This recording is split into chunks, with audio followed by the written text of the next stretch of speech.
Distrik Jiangxia keluar. Wow. 这样子它保证它竹帘上面负责的梁是均匀的。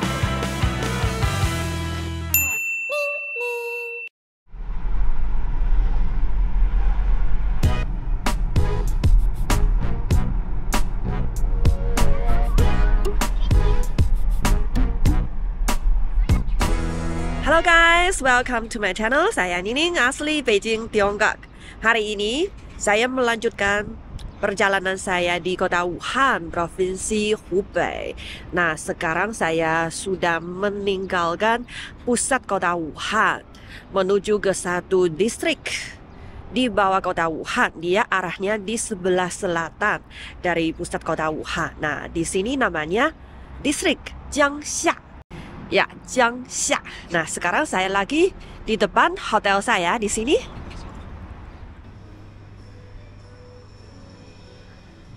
Nah, guys, ini keadaan di dalamnya ya, hotel ini. Lagi nunggu check-in. Hari ini tetap dingin ya, tetapi lebih hangat sedikit daripada kemarin. Kita di lantai 5. Sarapan di lantai 9. Halo.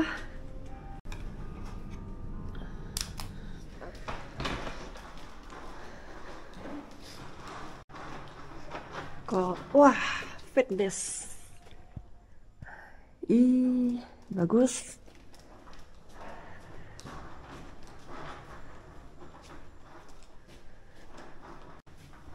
Lima kos satu. Oke. Wow. Welcome to our new room. Bagus ya guys. Ini desainnya bagus dong. Di sebelah sini ada tempat untuk toilet. Tapi open ya. Dan ini kamar mandi. Oh.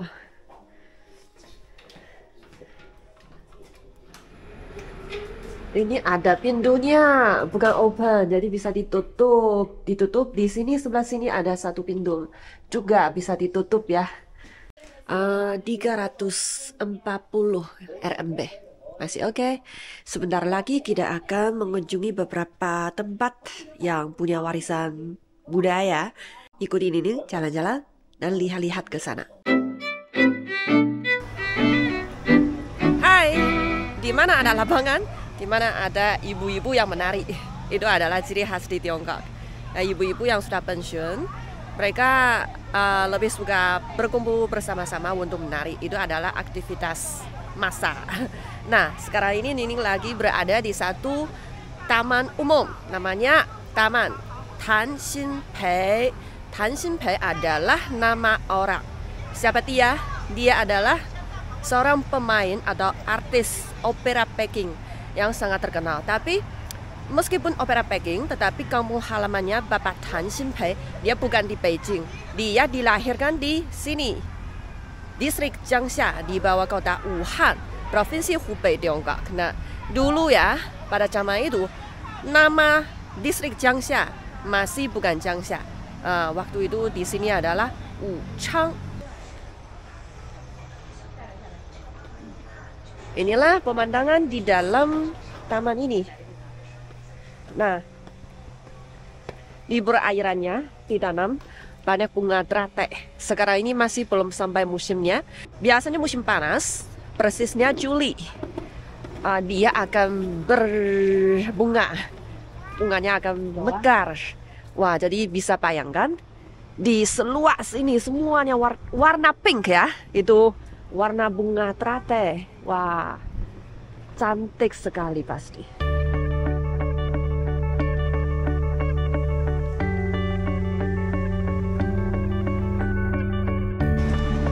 Hexiang Shufang.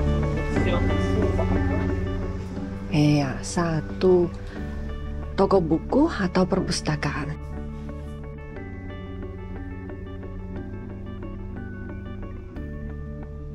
Ini adalah satu, bukan toko buku. Ini adalah satu perpustakaan. Ia adalah satu cabangnya dari perpustakaan distrik Jiangxia. Nah, jadi di tempat lain masih ada satu perpustakaan yang besar. Di sini adalah cabangnya.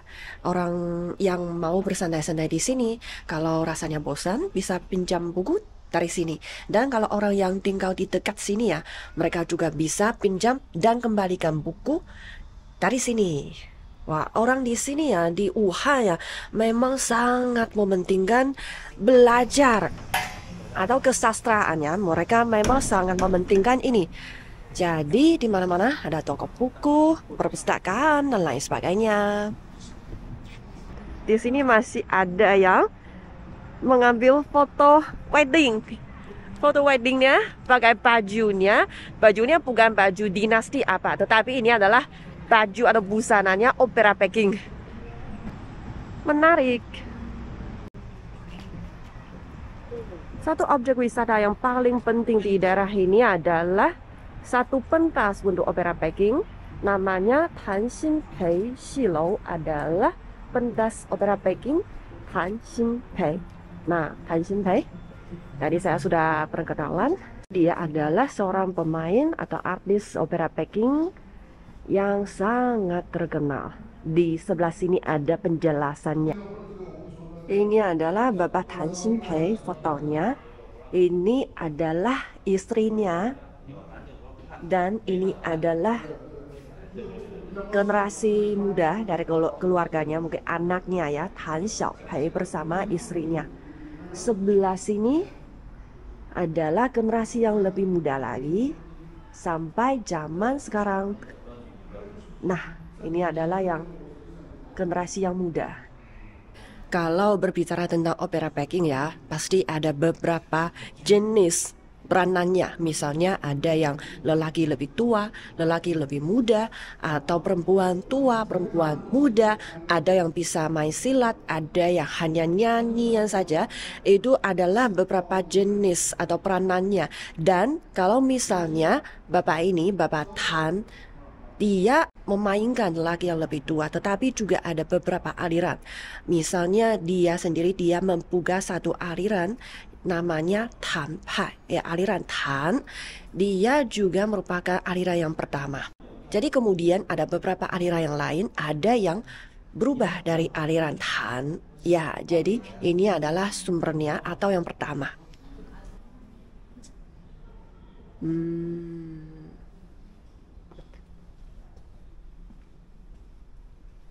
Wah, ini adalah panggungnya.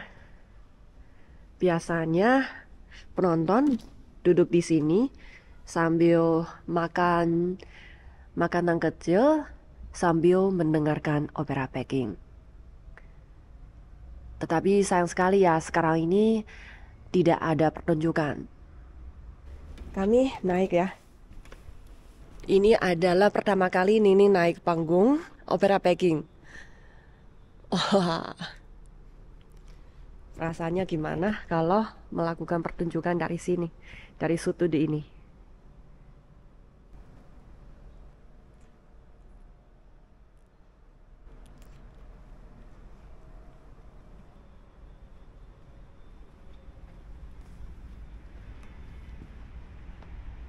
Ini adalah di belakangnya. Oh, ternyata di sini ada banyak elektronik ya. Alat-alatnya elektronik. Mereka akan dibaju di sebelah sana, berdandan di sini, dan keluar. Wow. Jadi coba lihat, gedung ini ada 2 lantai. Ini adalah lantai kedua. Bisa beli tiket di lantai kedua. Sebelah sini ada satu wilayah seperti ini, khusus untuk pemain instrumen, alat-alat musik. Ini sudah naik ke lantai kedua. Nah, bisa menonton juga pertunjukannya Opera Peking dari sudut ini. Nah, di sini adalah Provinsi Hubei, Kota Wuhan. Satu distrik di bawah Kota Wuhan adalah Jiangxia. Nah, kenapa di tempat ini juga ada orang yang dengar opera Peking? Karena opera Peking itu kan dia dari Beijing kan, kota Beijing. Jadi tadi saya ngobrol ya sebentar dengan orang lokal. Mereka bilang opera Peking sebenarnya dia juga adalah semacam opera yang mengintegrasikan atau memadukan sejumlah opera yang lain, opera daerah yang lain. Juga salah satunya dari Wuhan, ya dari Hubei. Nah, jadi sebenarnya opera Peking dia juga mempunyai unsurnya budaya setempat ini. Makanya orang sini mereka juga suka dengarkan opera Peking. Ya, jadi ini udah paham kenapa opera Peking dianggap sebagai opera nasional. Ya, tingkat nasional. Tidak hanya orang Beijing yang suka. Ini sudah duduk ya. Duduk di baris paling depan, lantai kedua. Nah, ngomong-ngomong mengenai gedung panggung opera Peking ini ya. Teater opera Peking ini dia dibangun pada tahun 2010. Justru khusus untuk memperingati Bapak Tan Xinpei.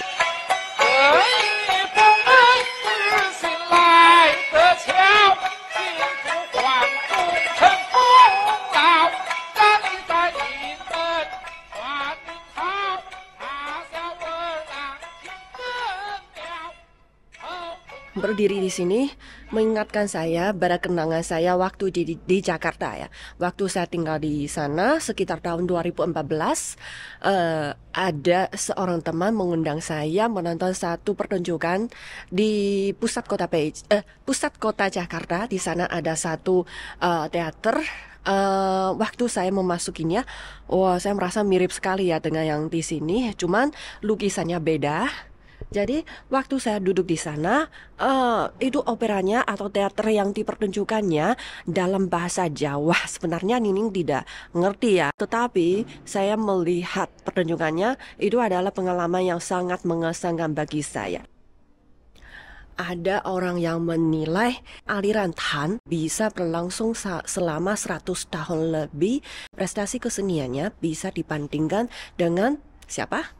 Beethoven, Strauss, dan lain sebagainya. Jadi mereka hampir semasa ya, pada masa yang sama. Tempat kunjungan kedua, kita akan mengunjungi satu budaya, yaitu warisan budaya tak benda Provinsi Hubei. Wah, apa ini? Adalah satu mesin platen press. Melihat unsur yang pertama di dalam galeri ini, kami sudah langsung merasa, wah, apakah tempat ini ada hubungannya dengan mesin cetak? Mungkin kita naik ke lantai 3. Lantai 3 adalah pameran untuk warisan budaya tak benda. Apa ini? Kaplet Ziyan Zhiyu. Maksudnya nggak usah bersuara besar, tapi sudah didengarkan. Mesin cetak juga ya. Bagian ini adalah mengenai cara untuk membuat kertas. Industry of paper. Ini adalah caranya tradisional Tiongkok untuk membuat kertas. Bagian ini adalah huruf Hanzi.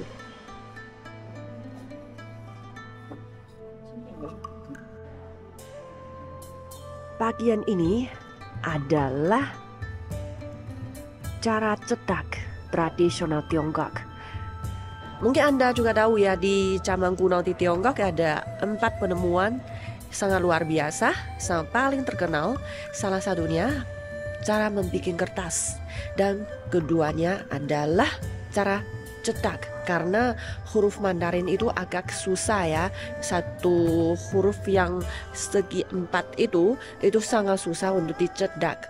Jadi kalau langsung ukirnya dalam satu kayu yang lengkap itu, pasti itu tidak begitu efisien. Tetapi kalau mereka membuatnya setiap huruf dengan cara ini, satu huruf, satu acuan, mereka bisa memasangnya menurut kebutuhan. Jadi cara cetak ini bisa lebih efisien. Pinter sekali ya. Untuk mengukir ini tidak mudah karena hurufnya harus berbalik. Apalagi huruf Mandarin agak susah.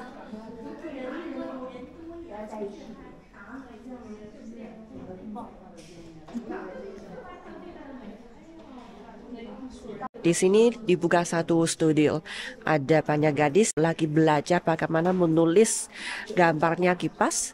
Ada yang lagi membuat lampion dan juga lain sebagainya.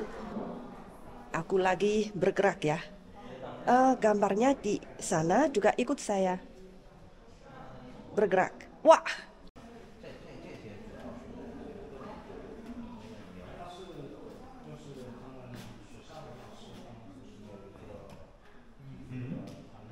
Ini adalah huruf Mandarin. Semua ini kelihatannya beda, tapi ternyata adalah huruf yang sama.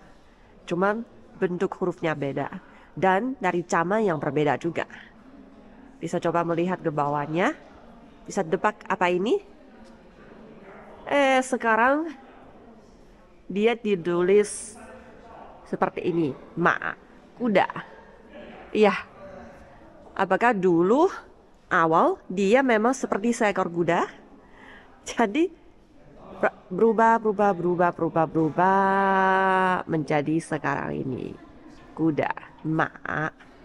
把树皮经过浸泡、蒸煮、捶打过后的一个纸浆的一个状态，然后我们会把它加入到这个水槽当中，是用猕猴桃的根茎，然后把它捣碎，然后加入水中，然后搓洗，它是做一个植物纤维的粘合剂。然后我们就是这样子快速的，然后去把植物纤维给打散。然后到底之后，然后稍微晃动一下，然后提起来，这样子它保证它竹帘上面附着的纸浆是均匀的。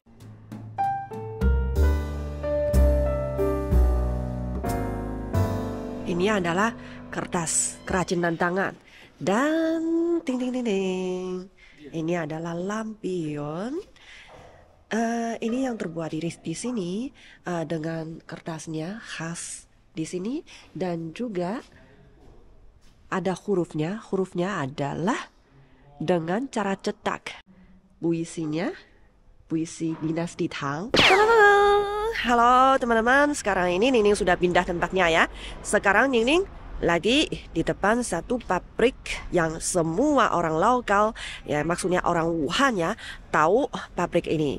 Karena setiap orang lokal pernah makan kue-kue yang dibikin di pabrik ini. Pabrik ini dibangun pada tahun 1956. Kue-kue pabrik ini sudah menjadi memori bersama orang Wuhan.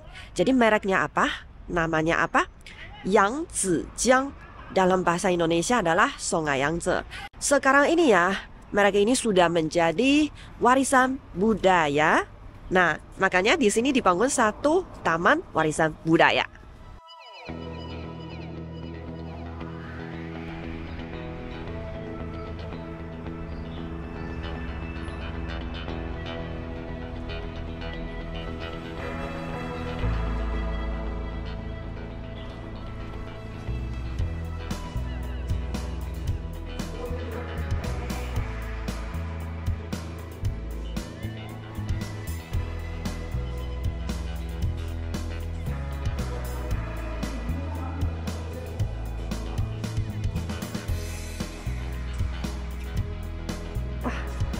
Kue bulan. Kue bulan. Wah, semua penghargaannya.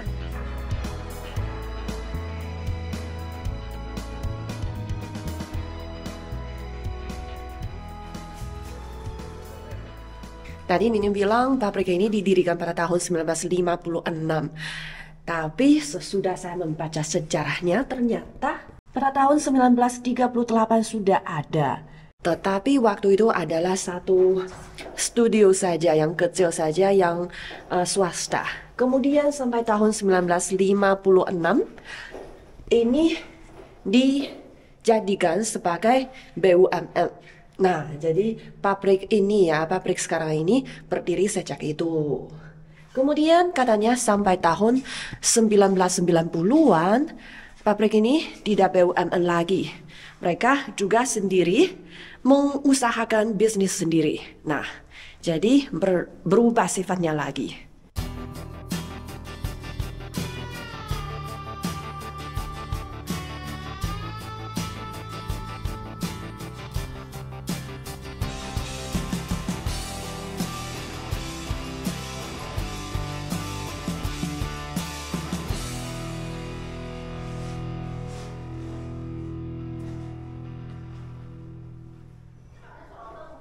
Wah,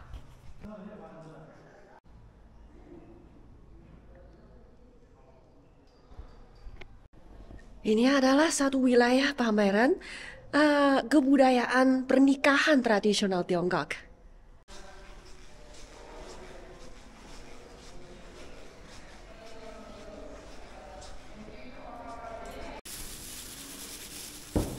这个我先下面的筛好。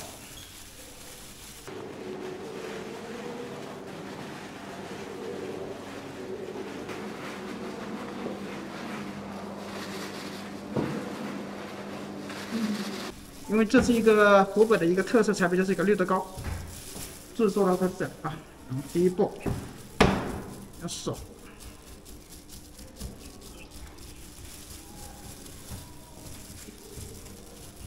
我进行一个加馅。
这就好了，还要生。它就是一个传统的因为这是一个很老的一个产品，因为什么呢？因为它的主要是前期的一个操作就是这个绿豆的处理。绿豆的话，它是在把这个绿豆的话需要煮熟，煮熟了之后，它而且脱皮的一个过程，然后还需要晾晒，而且晒的这个过程当中，我们是不能去烘烤，必须通过晾晒，用太阳这种温度去晒，而且温度高的话，它会有这个发干的情况，而且弄好之后。 我们还把它磨成粉，磨粉之后，然后再加白糖啊、油脂等等东西，加水来和粉。和粉的话，一般我们会放置12个小时，也就是今天做好，然后第二天才能去生产去用。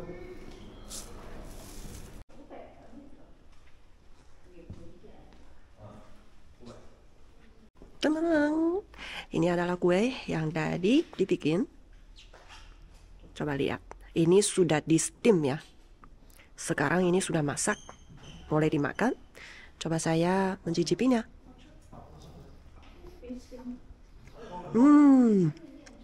Manis.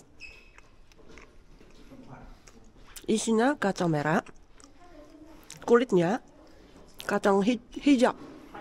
Ini adalah di steam ya, bukan dipanggang, bukan dibakar. Ini di steam pada suhunya 102 derajat Celcius dan di steam selama 13 menit. Udah pas. Habis tuh. Produk-produk pabrik Sungai Yangtze, Yangtzejiang.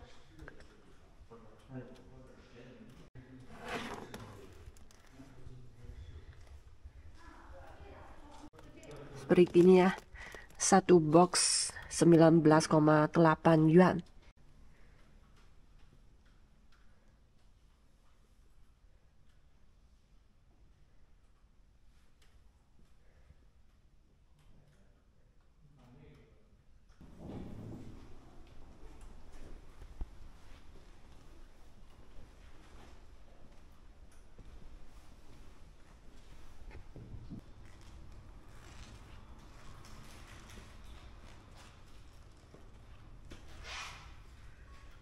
Keterampilan tradisional.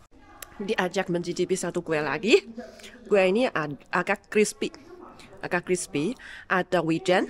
Jadi wanginya wah harum. Coba lihat. Manis juga. 它这个烤的话是我们自己铸的那个炉子，而不是那种别人加工厂做的那种，自己然后通过他们的车床啊加工啊，然后做成一个烤炉，而且温度差不多接近300度的温度，烤一锅7分钟的时间，很快。因为我们这边的非遗的话，主要就是一个基本上就是涵盖了扬子江所有传统糕点制作技艺这一块，基本上就是一些老的产品啊，传统的产品呢，其实这边是非常多的。你看现在的话，这边就是一个港饼，港饼的话就是我们这边的话就是也是一个地方特色的一个产品，但是目前我们经过这么多年的一个研发的一个进展，目前的话是比当地的产品做得更好吃，口感更好。而且每年是不断在进行一些更新，产品的话每年都会推出来海推款的一些新的产品，像最近几年的推到我们这个武汉的樱花饼，其实在网上卖的非常火的一个产品。然后就是我们推的武汉的一些追光系列的产品，就是包装啊，而且把一些产品的一些改良啊，老的产品呢减糖减油啊等等这些方式进行一个调整。你像这个就是我们的一些文创类型的，就是刚才吃的这个饼，就这种文创产品的来吃。对，而且目前的是。对，所以现在就是追年轻人的喜好。对，因为无论是从包装还在口感上面，比较年轻人是非常喜欢这种风格。我们厂现在一共有多少人啊？工厂我们有500多个人。像我师傅的话，他现在目前的话，因为我们师傅有90多了，目前之前是2位师傅，现在还有1位师傅还在宜昌那边，所以我们有时候会见着看一下。然后第3代的话就是我们的董事长，我是第4代。其实现在带徒弟不像以前，现在我们去做的话，把所有的产品，一个产品研发出来之后，我们会做点标准的供应文件，然后工人包括等等这些工作人员、技术人员去看的话，看的文件，他可以清晰的可以去做这个产品。